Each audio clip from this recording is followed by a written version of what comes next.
మంచిర్యాల చెన్నూరు నియోజకవర్గంలో మంత్రి వివేక స్వామి పర్యటించారు. మున్సిపాలిటీలో మార్నింగ్ వాక్ చేశారు. హాస్టల్ సమస్యలు అడిగి తెలుసుకున్నారు.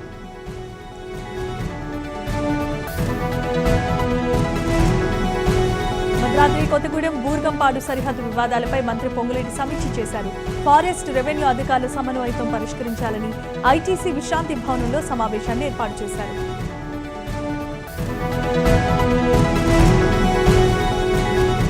కరీంనగర్ కలెక్టరేట్లో ఉన్నత స్థాయి సమీక్ష సమావేశం జరిగింది. వర్షాలు లేని పంటల పరిస్థితులపై చర్చించారు. మంత్రి తుమ్మల నాగేశ్వరరావు నేతృత్వంలో భేటీ అయ్యారు.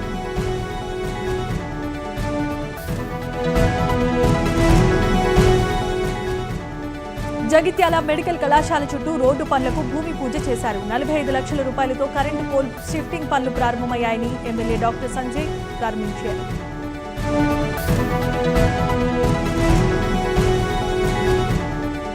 బీజేపీ నేత మహేశ్వర్ రెడ్డి కేటీఆర్ సభపై విమర్శలు గుర్తించారు. బీఆర్ఎస్ కాంగ్రెస్ జగన్నాటకం ఆడుతున్నాయని, సింగరేణి దివాళా తీసేలా చేశారని అన్నారు.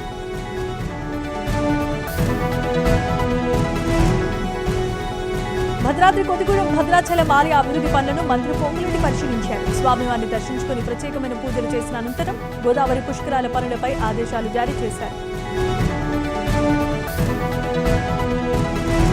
నారాయణపేట మద్దూరు మండలాల మధ్య వత్తు గుండ్ల రహదారి అధ్వానంగా తయారైంది. రోడ్డు ప్రమాదాలకు నిలయంగా ఉందని స్థానికులు ఆవేదన వ్యక్తం చేశారు.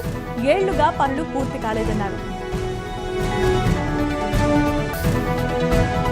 మాజీ రాష్ట్ర ఎన్నికల కమిషనర్ పార్థసారథి కుటుంబంతో జగిత్యాల కొండగట్టు స్వామిని దర్శించుకున్నారు. స్వామివారికి ప్రత్యేకమైన పూజలు చేశారు. ఆలయ అర్చకులు తీర్థ ప్రసాదాలు అందజేశారు.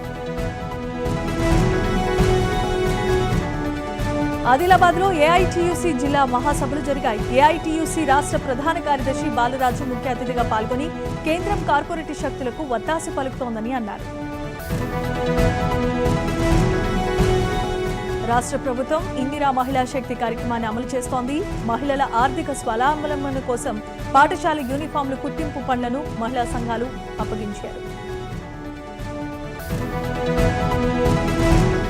ఎమ్మెల్యే రాజాసింగ్ పార్టీ నాయకత్వంపై సంచలన వ్యాఖ్యలు చేశారు. బండి సంజయ్, ఈటెల రాజేందర్ కలవటం మంచిదే, అయితే ఈ ఇద్దరు నేతలు కలిస్తే తెలంగాణలో బీజేపీ అధికారంలోకి వస్తుందా అంటూ ఆయన ప్రశ్నించారు.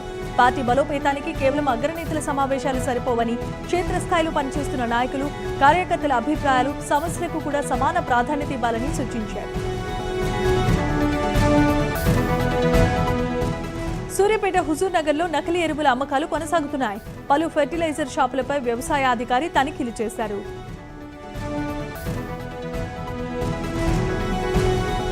పెద్దపల్లి జూళ్లపల్లిలో బీజేపీ ఆధ్వర్యంలో ధర్నా జరిగింది. డబుల్ రోడ్డు పనులు పూర్తి చేయాల్సిందిగా ఏళ్లుగా పెండింగ్ లో ఉన్న పనులపై ఆగ్రహాన్ని వ్యక్తం చేశారు.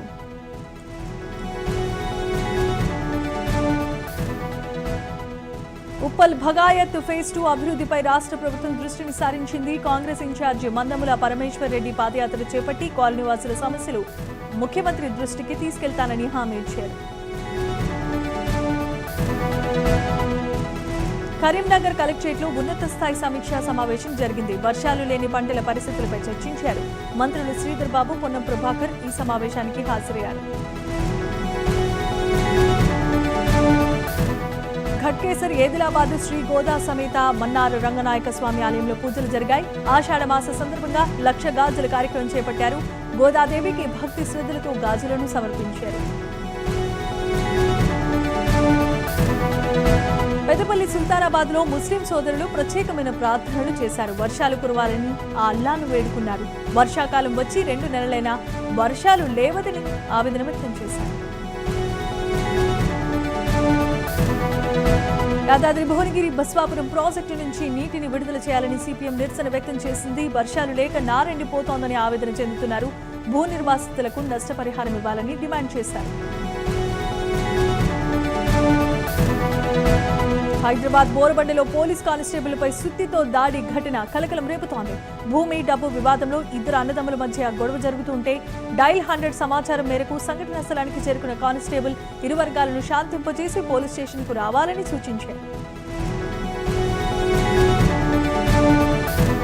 సైబరాబాద్ పరిధిలో weekend special drunk and drive నిర్వహించారు. 237 మందిపై కేసులు నమోదు కాగా వీరిలో 205 ద్విచక్ర వాహనదారులు, 28 కార్లు స్వాధీనం చేసుకున్నారు.